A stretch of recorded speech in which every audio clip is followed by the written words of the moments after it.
ನಮಸ್ತೆ ಎಲ್ಲರನ್ನ ಸುಸಿಸ್ ಕಿಚನ್ಗೆ ಸ್ವಾಗತ ಮಾಡಿಕೊಂಡು ಇವತ್ತು ಅದ್ಭುತವಾದ ಅಡಿಗೆ ಮಾಡ್ತಾ ಇದ್ದೀನಿ. ಬನ್ನಿ ಹೇಗೆ ಮಾಡೋದು ನೋಡೋಣ. ನಾನು ಮಾಡುವ ಅಡಿಗೆಗಳು ನಿಮಗೆ ಇಷ್ಟ ಆಗ್ತಿದ್ರೆ ದಯಮಾಡಿ ಸಬ್ಸ್ಕ್ರೈಬ್ ಮಾಡಿಕೊಂಡು ನಿಮ್ಮ ಫ್ರೆಂಡ್ಸ್ ಅಂಡ್ ಫ್ಯಾಮಿಲಿಗೆ ಹೆಚ್ಚು ಶೇರ್ ಮಾಡಿ, ಲೈಕ್ ಮಾಡೋದನ್ನ ಮರಿಬೇಡಿ. ಸ್ಟಫಿಂಗ್ ರೆಡಿ ಮಾಡ್ಕೊಳ್ಳೋದಕ್ಕೆ 2 ಆಲೂಗೆಡ್ಡೆನ ಬೇಯಿಸಿ ಇಟ್ಕೊಂಡಿದ್ದೀನಿ. ಸಿಪ್ಪೆ ತಗೊಳ್ಳೋಣ. ಇದನ್ನು ನೀಟಾಗಿ ತುರಿದು ಇಟ್ಕೊಂಡ್ರೆ ಆಯಿತು. ದೊಡ್ಡ ಹಲ್ಲನ್ನೇ ನೀಟಾಗಿ ಆಲೂಗೆಡ್ಡೆನ ತುರ್ಕೊಳ್ಳೋಣ.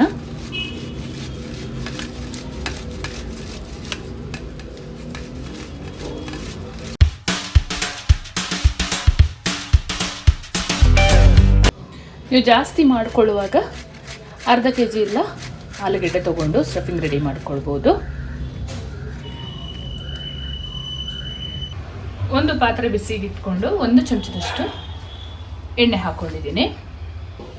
1/4 ಚಮಚದಷ್ಟು ಅಜವಾಯಿನ ಸೇರಿಸ್ಕೊಳ್ಳೋಣ. 1/4 ಚಮಚದಷ್ಟು ಸೋಂಪು ಕಾಳನ್ನು ಸೇರಿಸ್ಕೊಳ್ಳೋಣ. ಚೆಂದ ಮಿಕ್ಸ್ ಮಾಡ್ಕೊಳ್ತಾ ಇಲ್ಲಿ ರುಚಿಗೆ ತಕ್ಕಷ್ಟು ಅಚ್ಚ ಖಾರದ ಪುಡಿ, ರುಚಿಗೆ ತಕ್ಕಷ್ಟು ಉಪ್ಪು ಪುಡಿ, ಅರ್ಧ ಚಮಚದಷ್ಟು ಪೆಪ್ಪರ್ ಪುಡಿ, 1 ಚಮಚದಷ್ಟು ಹುರಿದ ಜೀರಿಗೆ ಪುಡಿ, ಅರ್ಧ ಚಮಚದಷ್ಟು ಹಳದಿ ಪೌಡರ್, 1 ಚಮಚದಷ್ಟು ಧನಿಯಾ ಪುಡಿಯನ್ನು ಹಾಕ್ಕೊಂಡು ಮಿಕ್ಸ್ ಮಾಡ್ಕೊಳ್ಳೋಣ.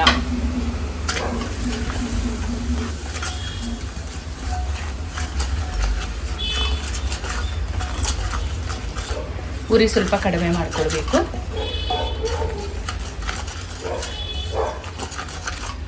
ಇಲ್ಲಿ ಧನಿಯಾ ಪುಡಿ ಬದಲು ಧನಿಯಾನ ಕ್ರಷ್ ಮಾಡಿ ಹಾಕೊಂಡ್ರೂ ಚೆನ್ನಾಗಾಗುತ್ತೆ. ಇವಾಗ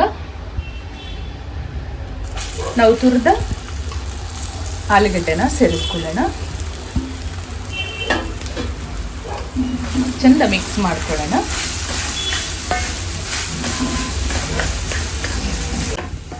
ಈ ಹದದಲ್ಲಿ ಮಿಕ್ಸ್ ಮಾಡಿಕೊಂಡ್ರೆ ಆಯಿತು. ಸೂಪರ್ ಅದ ನಮ್ಮ ಸ್ಟಫಿಂಗ್ ರೆಡಿ ಆಗೋಯ್ತು.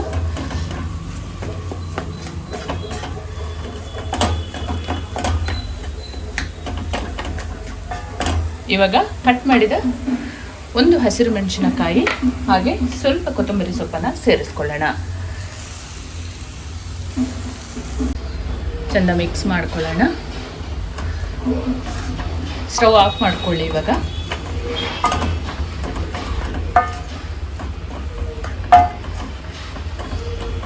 ಸ್ವಲ್ಪ ನಾವು ಮಾಡಿಟ್ಟ ಸ್ಟಫಿಂಗ್ ಎಲ್ಲ ತಣ್ಣಗಾಗಬೇಕು. ನಾವು ರೆಡಿ ಮಾಡಿಕೊಂಡ ಸ್ಟಫಿಂಗನ್ನು ಬೇರೊಂದು ಪ್ಲೇಟಿಗೆ ಹಾಕಿ ತಣ್ಣಗಾಗಲು ಬಿಡೋಣ. ಈ ರೀತಿಯಲ್ಲಿ ಎಲ್ಲ ಪೂರಿ ಕೂಡ ರೆಡಿಯಾಗಿದೆ. ಒಂದು ಪಾತ್ರೆ ಬಿಸಿಗೆ ಇಟ್ಕೊಂಡು 1 ಚಮಚದಷ್ಟು ಎಣ್ಣೆ ಹಾಕ್ಕೊಂಡಿದ್ದೀನಿ. 1/4 ಚಮಚದಷ್ಟು ಅಜವಾಯಿನ ಸೇರಿಸ್ಕೊಳ್ಳೋಣ. ಅಜವಾಯಿನ ಹಾಕ್ಕೊಂಡು ಮಾಡಿದರೆ ರುಚಿ ಕೂಡ ಅಷ್ಟೇ ಚೆನ್ನಾಗಿರುತ್ತೆ, ಡೈಜೆಷನ್ಗೆಲ್ಲ ತುಂಬಾ ಒಳ್ಳೆಯದಾಗುತ್ತೆ. ಅಳತೆಗೆ 1 ಕಪ್ಪು ಇಲ್ಲ ಬೌಲ್ ಅಳತೆ ತಗೊಳ್ಬೇಕು. ಅವಾಗ ನಾವು ಮಾಡುವ ಅಡಿಗೆಯಲ್ಲಿ ಕರೆಕ್ಟ್ ಆದ ಹದ ರೆಡಿ ಆಗುತ್ತೆ.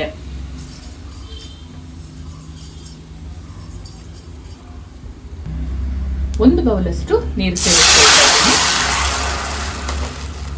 ಯಾವ ಕಪ್ಪಲ್ಲಿ ನಾನು ನೀರು ಹಾಕೊಂಡೆ ಸೇಮ್ ಕಪ್ಪಲ್ಲಿ ಗೋಧಿ ಹಿಟ್ಟನ್ನು ಹಾಕೊಳ್ಬೇಕು. ತುಂಬಾನೇ ಸೂಪರ್ ಆದ ಒಂದು ರೆಸಿಪಿ ಇದು. ಸ್ನ್ಯಾಕ್ಸ್ ಅಂತಲೂ ತಿಳ್ಕೊಳ್ಬೋದು. ಬೆಳಗಿನ ಬ್ರೇಕ್ಫಾಸ್ಟಿಗಾಗಿರಲಿ, ಮಕ್ಕಳು ಯಾವಾಗಾದರೂ ಮನೆಯಲ್ಲಿ ಏನಿಲ್ಲ ಅಂದರೂ ಕೇಳಿದ್ರೂ ಮಾಡಿಕೊಡ್ಬೋದು. ಅಷ್ಟೊಂದು ಅದ್ಭುತವಾಗಿರುತ್ತೆ.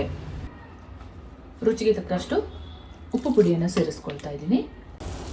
ನೀರು ಈ ಹದದಲ್ಲಿ ಕುದಿಯುವಾಗ ಉರಿ ಸ್ವಲ್ಪ ಕಡಿಮೆ ಮಾಡಿಕೊಂಡು 1 ಕಪ್ಪಷ್ಟು ಗೋಧಿ ಹಿಟ್ಟನ್ನು ಸೇರಿಸ್ಕೊಳ್ಳೋಣ. 2 ನಿಮಿಷ ಕುದೀಲಿ, ಆಮೇಲಿಂದ ಮಿಕ್ಸ್ ಮಾಡ್ಕೊಳ್ಬೋದು. ಚೆಂದ ಮಿಕ್ಸ್ ಮಾಡ್ಕೊಳ್ಳೋಣ.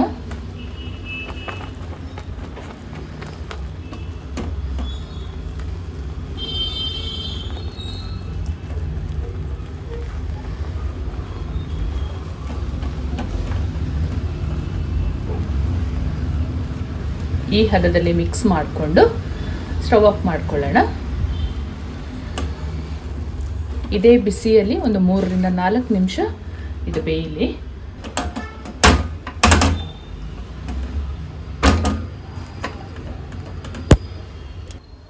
ಮುಚ್ಚಿ ಒಂದು 4 ನಿಮಿಷ ಬಿಡೋಣ.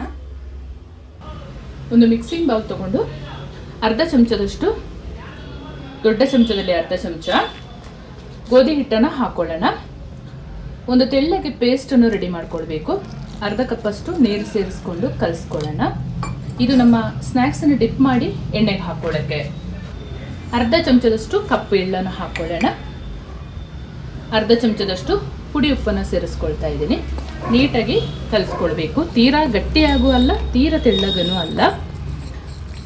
ನಮ್ಮ ಸ್ನ್ಯಾಕ್ಸ್ ಮಿಕ್ಸ್ ಮಾಡಿದಾಗ ಮೇಲ್ಗಡೆ ಒಂದು ಲೇಯರ್ ಕೋಟ್ ಆಗಬೇಕು. ಆ ರೀತಿಯಲ್ಲಿ ಕಲಿಸ್ಕೊಳ್ಬೇಕು.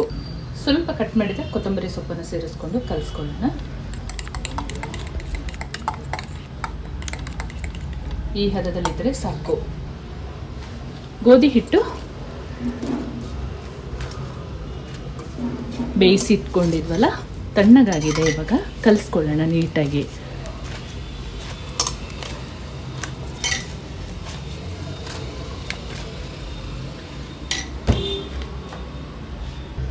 ಈ ಹದದಲ್ಲಿ ನೀಟಾಗಿ ಕಲಿಸ್ಕೊಂಡಿರಬೇಕು. ದೊಡ್ಡದಾದ ಚಪಾತಿ ಹಿಟ್ಟನ್ನು ತಗೊಂಡು ಚಪಾತಿ ಲಟ್ಟಿಸ್ಕೊಳ್ಳೋಣ. ತೀರ ದಪ್ಪನೂ ಬೇಡ, ತೀರ ತೆಳ್ಳಗೇನು ಲಟ್ಟಿಸ್ಕೊಳ್ಳೋದು ಬೇಡ. ಸ್ವಲ್ಪ ಮೇಲ್ಗಡೆಯಿಂದ ಗೋಧಿ ಹಿಟ್ಟು ಹಾಕ್ಕೊಂಡು ಲಟ್ಟಿಸ್ಕೊಳ್ಳೋಣ.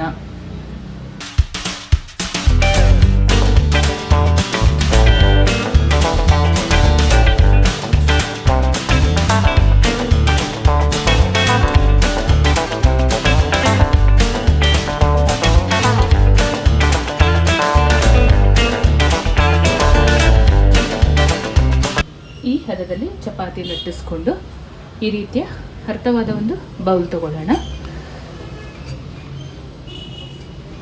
ಸಣ್ಣ ಪೂರಿ ಹದಕ್ಕೆ ಕಟ್ ಮಾಡಿಕೊಂಡ್ರೆ ಆಯಿತು.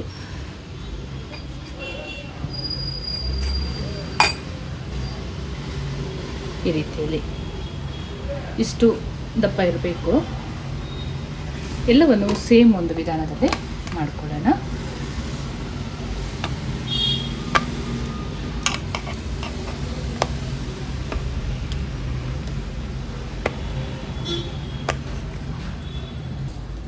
ಈ ರೀತಿಯಲ್ಲಿ ಎಲ್ಲ ಪೂರಿ ಕೂಡ ರೆಡಿಯಾಗಿದೆ.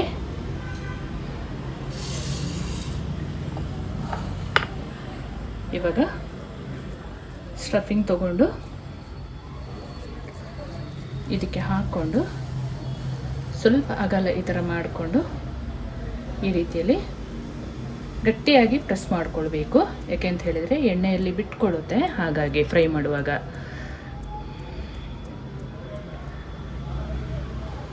ಈ ರೀತಿಯಲ್ಲಿ ಪ್ರೆಸ್ ಮಾಡ್ಕೊಂಡಾದ ಮೇಲೆ ನಾವು ರೆಡಿ ಮಾಡಿದ ಈ ಒಂದು ಗೋಧಿ ಹಿಟ್ಟಿನ ಪೇಸ್ಟ್ ಏನಿದೆ ಅದಕ್ಕೆ ಈ ರೀತಿಯಲ್ಲಿ ಡಿಪ್ ಮಾಡ್ಕೊಳ್ಳೋಣ.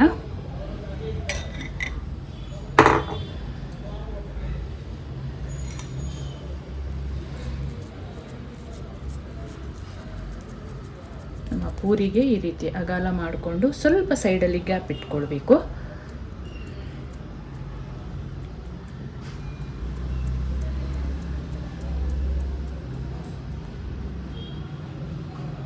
ಈ ರೀತಿಯಲ್ಲಿ ರೆಡಿ ಮಾಡಿಕೊಂಡ್ರೆ ಆಯಿತು. ಎಲ್ಲವನ್ನು ಇದೇ ಥರ ರೆಡಿ ಮಾಡ್ಕೊಳ್ಳೋಣ.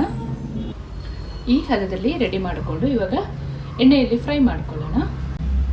ಎಣ್ಣೆ ಬಿಸಿಯಾಗಿದೆ, ಇವಾಗ ಫ್ರೈ ಮಾಡ್ಕೊಳ್ಳೋಣ.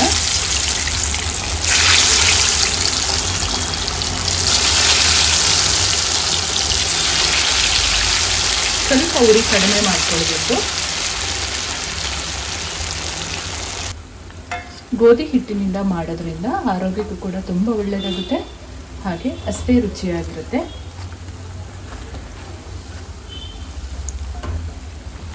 ನಿಧಾನ ಉರಿಯಲ್ಲಿ ಉಲ್ಟಾ ಮಾಡಿಕೊಂಡು ಬೇಯಿಸ್ಕೊಳ್ಬೇಕು.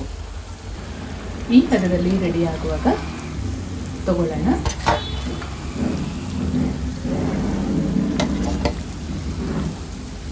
ತುಂಬನೇ ಅದ್ಭುತವಾಗಿರುತ್ತೆ. ನಿಮಗೆ ಒಮ್ಮೆ ಇದರ ರುಚಿ ಗೊತ್ತಾದರೆ ವಾರದಲ್ಲಿ 4 ಬಾರಿ ಮಾಡ್ತೀರಾ, ಅಷ್ಟೊಂದು ಚೆನ್ನಾಗಿರುತ್ತೆ. ನಮ್ಮ ರುಚಿಯಾದ ಗೋಧಿ ಹಿಟ್ಟಿನ ಸ್ನ್ಯಾಕ್ಸ್ ನೋಡಿ ಈ ರೀತಿಯಲ್ಲಿ ರೆಡಿಯಾಗಿದೆ. ತಪ್ಪದೆ ಒಂದು ಸಲ ಟ್ರೈ ಮಾಡಿ. ಒಂದು ಸಲ ಮಾಡಿದರೆ ನೀವು ಪದೇ ಪದೇ ಟೇಸ್ಟ್ ಮಾಡ್ತೀರಾ, ಅಷ್ಟೊಂದು ರುಚಿಯಾಗಿರುತ್ತೆ. ಮಕ್ಕಳಿಂದ ಹಿಡಿದು ದೊಡ್ಡವರವರೆಗೂ ಇಷ್ಟಪಟ್ಟು ರುಚಿಯಾದ ಒಂದು ಸ್ನ್ಯಾಕ್ಸ್ ಅಂತ ಹೇಳ್ಬೋದು. ಬ್ರೇಕ್ಫಾಸ್ಟಿಗೆ ಮಾಡ್ಕೊಳ್ಬೋದು. ಸಾರು ಬೇಕು, ಚಟ್ನಿ ಬೇಕು, ಯಾವುದೇ ತಲೆನೋವು ಇರಲ್ಲ. ಇದು ಒಂದು ರೆಡಿ ಮಾಡಿಕೊಂಡ್ರೆ ಆಯಿತು. ನಾನು ಮಾಡುವ ಅಡುಗೆಗಳು ನಿಮಗೆ ಇಷ್ಟ ಆಗ್ತಿದ್ರೆ ದಯಮಾಡಿ ಸಬ್ಸ್ಕ್ರೈಬ್ ಮಾಡಿಕೊಂಡು ನಿಮ್ಮ ಫ್ರೆಂಡ್ಸ್ ಆ್ಯಂಡ್ ಫ್ಯಾಮಿಲಿಗೆ ಹೆಚ್ಚು ಶೇರ್ ಮಾಡೋದನ್ನು ಮರಿಬೇಡಿ. ಹಾಗೆ ಲೈಕ್ ಮಾಡಿಕೊಂಡು ವಿಡಿಯೋ ವಾಚ್ ಮಾಡಿ. ಮುಂದೆ ಅದ್ಭುತವಾದ ಹೊಸ ಥರದ ಅಡುಗೆಯೊಂದಿಗೆ ನಿಮ್ಮನ್ನೇ ಭೇಟಿ ಮಾಡ್ತೀನಿ. ಅಲ್ಲಿವರೆಗೂ ತುಂಬ ಹೃದಯದ ಧನ್ಯವಾದಗಳು.